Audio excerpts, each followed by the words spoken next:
going on, Dolphins? It's your boy Dillon. Welcome to another episode of Dolphins with Dillon. So I'm making this video because I just wanted to touch on a couple of the comments. So fan comments. So this is a fan Q&A. It's not really questions or comments.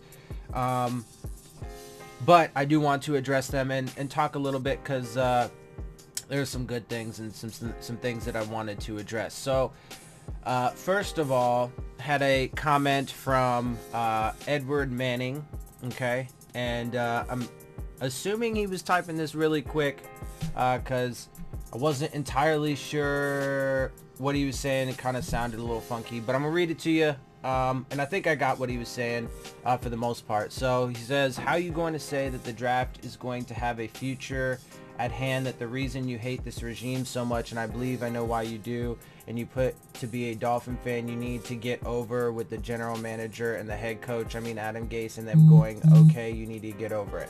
Okay, so I think I understand everything that he was saying. So here is my response. Okay, so first of all, as I have said before, right, the draft is where a team should build their roster, right? And then obviously, you know, you supplement through free agency and whatever, right? But the best way to build a team for immediate and long-term success is without question through the draft, right? That's where you get the youngest players. That's where you get the, you know, the freshest players, the best players, you know, so on and so forth, right? So, and that's where you get, you know, a pool of young, cheap, fresh, you know, highly talented players, right? So that's where you build your team. Also, it is super important for this team and this regime to get this draft right and to make the right choices if they hope to have any success this year, like they say they want to, and they say that they're trying for. They're not going to tank. They're going to try and win every game. And also, if they want to have long-term success and build this team and this roster in the appropriate way that is going to allow them to have long-term sustainable success, like they also say that they want, right? So it's going to be huge, right? Because again, you know, if the next 3 years don't go right and they don't end up getting the full 5 years of Brian Flores' contract because everybody gets impatient, well, then that makes these first couple ones even more important, right? So but either way, it's super important. So this is a huge thing, and it's going to be a key, you know, this draft, the next draft, the draft after that, those are going to be huge key factors in the success of this regime. How well they are at identifying, you know, what they do, what kind of moves they make, who they draft, you know, blah, blah, blah, blah, blah. That's all going to be super important. Super, super important. Also, again, because apparently I have to clarify for this for people, I don't dislike this regime per se. I like them as people. I think that they're all wonderful people. I like the coaches, right? I think that they're you know, I think that they're smart, they're experienced. A lot of them come from winning traditions, so on and so forth, right? I think that's wonderful, right? But it's not, you know, and I like a lot of the staff. Like I really like Chris Greer and a lot of the things he's done and some of the players he's gotten for us. I think that he does have a good eye in the scouting department. So there's a lot of good there.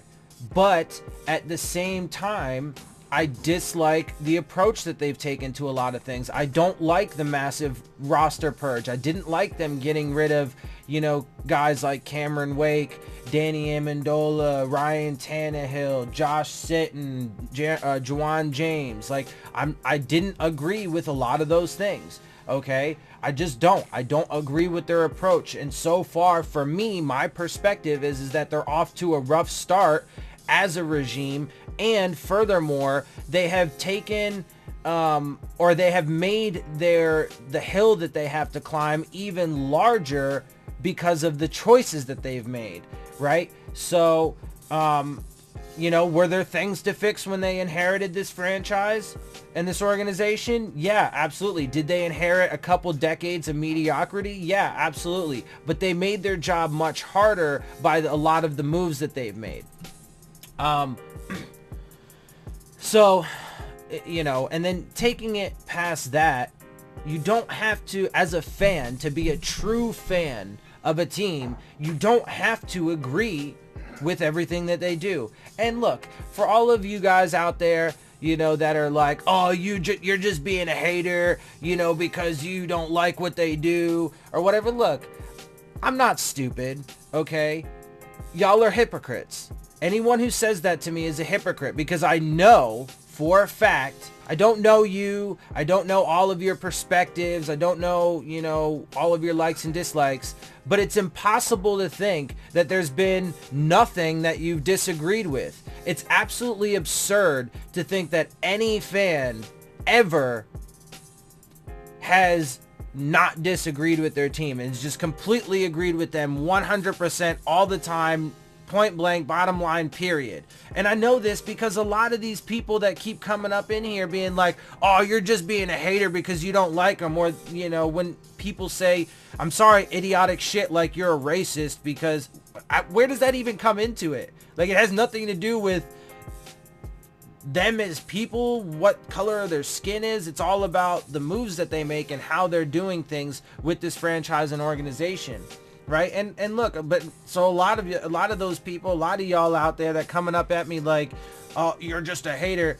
I guarantee y'all were hating on Tannehill and Gase, right? Because I mean, even later on, he basically says that to me, right? Edward, you said it to me that I'm kind of being a hater because I don't agree with what they're doing. First of all, a fan doesn't have to agree, and second of all, you know, because then later he's like, oh, you know, and he said it to me, and other people have said it to me before, you know, about Adam Gase. You just got to get over it. He's gone, blah, blah.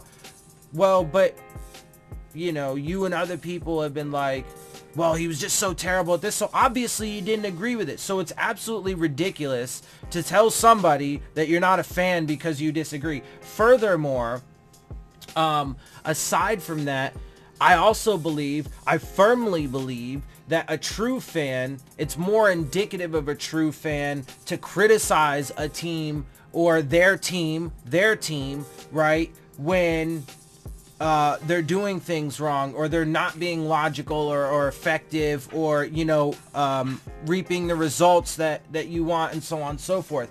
It is right to criticize. The important part of that is that facts, logic, reason, full context, those things are not ignored. That's the important part, and that's where a lot of other people fail, and where I do my best. I'm not perfect, okay, but I do my best, and I try and make sure that you guys have the full context, that the facts are, you know, important and evaluated, and so on and so forth, and that I apply logic and reason to my evaluation process, right? And I think that is far more indicative of what a true fan is than to just, you know, when it's convenient for you, disagree with the team and blast the team or blast a person, and then when it's convenient for you, be like, oh yeah, you know, because all these people who hated on Tannehill and Gase, you know, they hated on him and they disagreed vehemently with them and the organization, but then when they got fired, they're like, oh yeah, this organization's the shit and they're doing everything right, blah blah blah. Why? Because they did what I wanted. And I'm speaking from the perspective of these people who hated on Tannehill and Gase. They did what I wanted. I got what I wanted. I wanted Tannehill fired. I wanted Gase fired. And now that I got that, this team and this organization is doing everything just peachy and wonderful now all of a sudden. But before, I vehemently disagreed with them. Now I agree with them 100%. And you should too, or you're not a true Dolphins fan. Get the fuck out of here with that nonsense. That's absolutely ridiculous. Not to mention, me, as a Dolphins YouTuber, somebody who follows the team in the way that I do and then reports to other people on it, I have taken on a responsibility, a journalistic responsibility. And so, having said that, that means that while I can give you guys my perspective, it is important for me to make sure that I am applying logic and reason, and that I am just giving you guys the facts. And I can give you my perspective, but I do need to tell you that it is my perspective, and I need to make that distinction. And that is one area where I am trying to work on. So I'm trying to make sure that I let you guys know these things and make it abundantly clear the difference between them.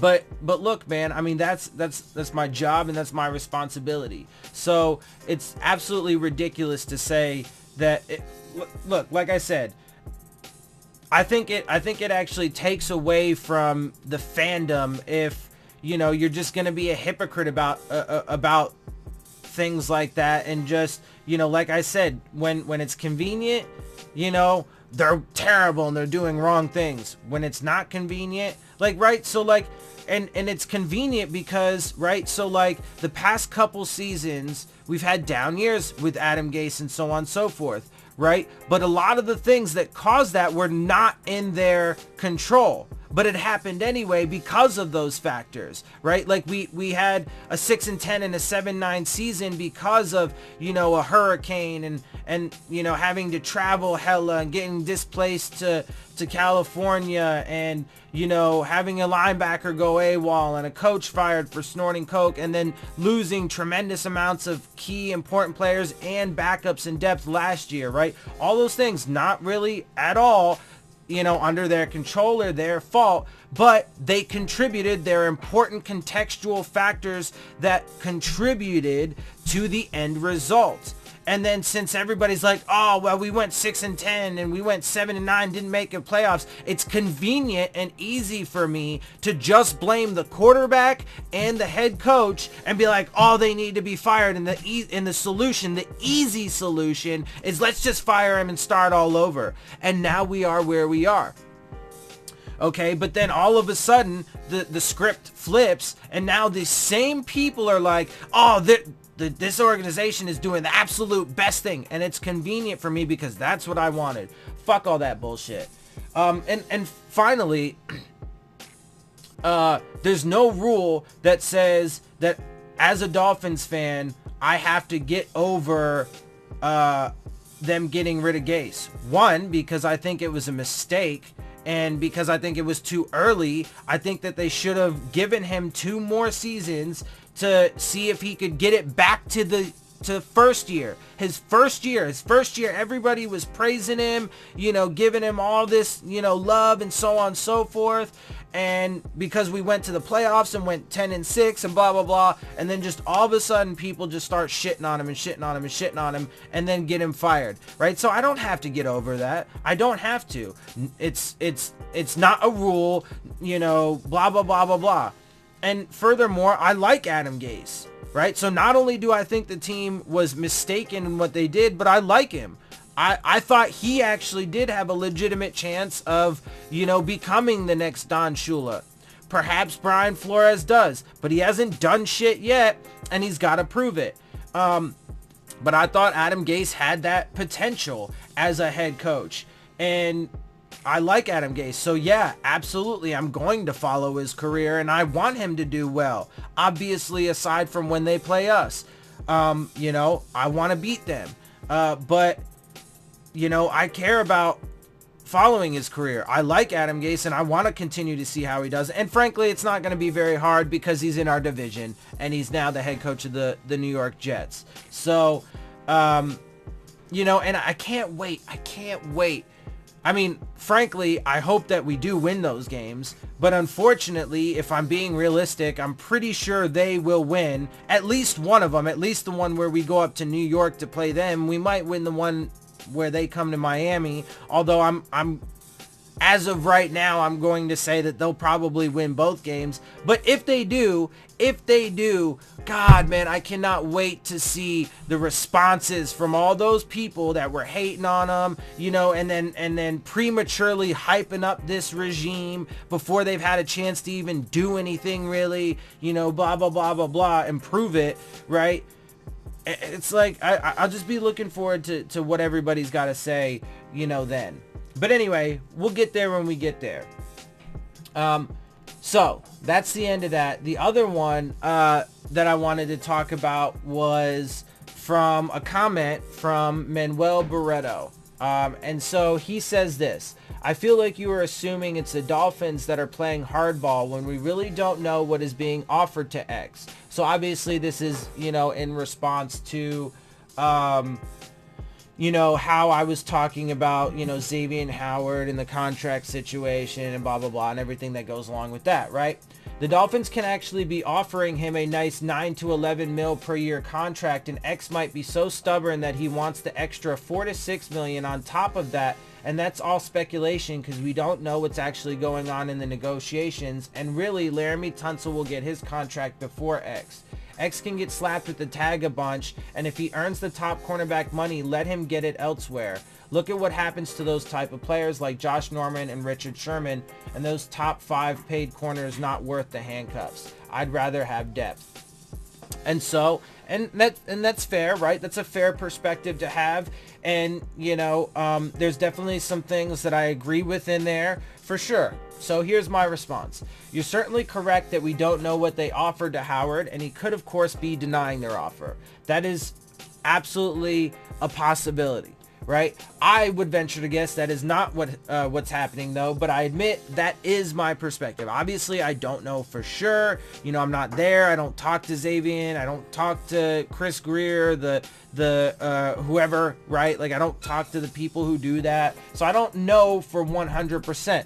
But I have this perspective for a few reasons, several reasons. And so let me get to those. Number one, the Dolphins have historically done foolish things when handling contracts of players, most definitely during Stephen Ross's time as owner.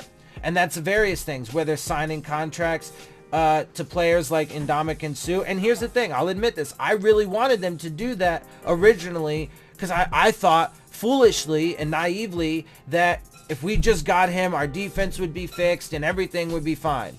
And I was wrong, right? So it could either mean giving unnecessary big contracts to players we shouldn't in free agency at positions that don't warrant it, right? And so on and so forth. Or it could mean, mishandling, the contracts of players that we signed through the draft and so on and so forth, which I'll get more into in a minute. 2, giving Tunsil a new contract before Howard doesn't make sense because of Tunsil's 5th-year option, which allows us to keep him another year under his rookie contract, okay, thereby giving us more time to hammer out a long-term deal with him that both sides agreed to, but before he hits free agency, causing a bidding war for his services and driving up the price. Now, obviously, the 5th-year contract, if I'm not mistaken, does pay the player like an average of the top whatever. I think it's similar. If I'm not mistaken here, the 5th-year option, like Devontae Parker's 5th-year option, when they picked that up, it was like $9 million, and so it was like I think it was like an average of some range of salaries at that position, right? So it obviously is going to be more than just like his earlier years of a rookie contract. Like, he was a first-round pick. I'm pretty sure the first few years of his contract, his average salary was probably like $1 million, right? Or something like that. So this one's so his 5th-year option would be more expensive, but that's also more incentive to just hammer out the long-term deal, because if you're gonna, which I actually didn't put in this response, but this is another good point, is that so if you're gonna pay him that much, why not just hammer out the long-term deal, right? Anyway, but the 5th-year option does allow us to keep him another year under his rookie contract, right? Thereby giving us more time to hammer out the deal. And by the way, I do argue later on that we should sign him. But anyway, let me just stay on point, because there's a chronological logic here, right? So it makes more sense to do X now and then Howard, or I mean Tunsil, after that, right? So let me continue on, which allows us to keep him another year, thereby giving us more time to hammer out a long-term deal with him that both sides can agree to, but before he hits free agency, causing a bidding war for his services and driving up the price. And that's huge, and that's one of the things that the Dolphins have failed at tremendously over the past several seasons for sure, or several years for sure, particularly under Stephen Ross's ownership. So let me continue on. Let's see. 3, the best approach to keeping the star players that you drafted and developed, which is the best way to build a team, is to get ahead of the salary cap increase curve and market curve by signing the player in the final year of his rookie contract before hitting free agency for the aforementioned reasons. Number 4, Howard is a top 3 corner for sure, and he should be paid like it now since he earned it and since the salary cap raises every year, thereby negating some of that, highest paid whatever. Number 5, they can structure the contract in various ways to help out the team. Number 6, the way Howard was talking about it in his interview didn't make it seem like things were going well, but that is also speculation and my perspective, to keep it real, and to be transparent and honest, but it is part of the overall context, because those are some of the little things that you can pick up on to determine how things are going when you don't actually have all of the information. Now, it is speculation and it is just guesses, but as long as you're applying logic, reason, and not ignoring the facts at hand, you can make educated guesses like that. And it's important to then, of course, if you're wrong, admit it. Right? So we'll get there when we get there. Number 7, Howard is one of the few players we have that is worth building around and giving a big contract to, especially if they are serious about doing what's right for this team in the long term. Number 8, if Howard was really being stubborn, why would he show up to voluntary minicamp and not hold out? Right? Because there have been a lot of talk and reports about how he's, in good faith showing up and so on and so forth. Number 9, using franchise or transition tags can be useful, but this team hasn't proven they know how to use them correctly. And furthermore, tags are more often than not used because the team doesn't actually have an interest in signing the player long term, and that player more often than not ends up leaving the team for another. Examples of that, Olivier Vernon with us, we transition tagged him, I think it was the transition tag, and then we rescinded it and he ended up going to another team. Kirk Cousins, 3 straight seasons with the Washington Redskins, they franchise tagged him and then he left, right? And so in that case, it was 3 years of, that high average salary for that position when you could have just locked him up long term. 3 years, right off the bat, that first year, just lock him up 3 years. You're going to pay him that money anyway, just do it. Anyway, number 10, it is entirely possible and frankly couldn't be that hard for professionals who do it on a daily basis to sign the handful of star players you drafted and developed to big long-term contracts while still building a pool of solid depth. But again, the Dolphins haven't proven to be able to do that either. So, yeah, I mean, look, so, a lot of this stuff is really important, and I'm glad. I appreciate your comments. I really do. I thought there were some good things brought up that I wanted to address and that I wanted to talk about and to get kind of a little bit more in depth with. So I really appreciate you guys, sending me those comments and giving me this opportunity to elaborate on them. I did obviously answer those comments in the comment section, but I, do like interacting with you guys and then, giving you all your shout outs and, giving you guys some airtime. And then also when you guys bring up good things that, points that I want to address, that I feel like are important to address, I like to be able to also share that with the rest of the viewers. So thank you for those comments, and keep them coming. I really do, love it and appreciate it. And also, I'm going to go ahead and cut it here. So if you guys enjoy my shows and the things that I do and the content that I bring to you, make sure that you hit the subscribe button. Make sure you hit the like button. Make sure you hit the bell if you want to get the alerts. Leave your questions, comments, and concerns down in the comment section. And of course, as always, make sure you follow me on Twitter at Dillon Tartaro. And with that, I am out. I'll see y'all soon. Fins up.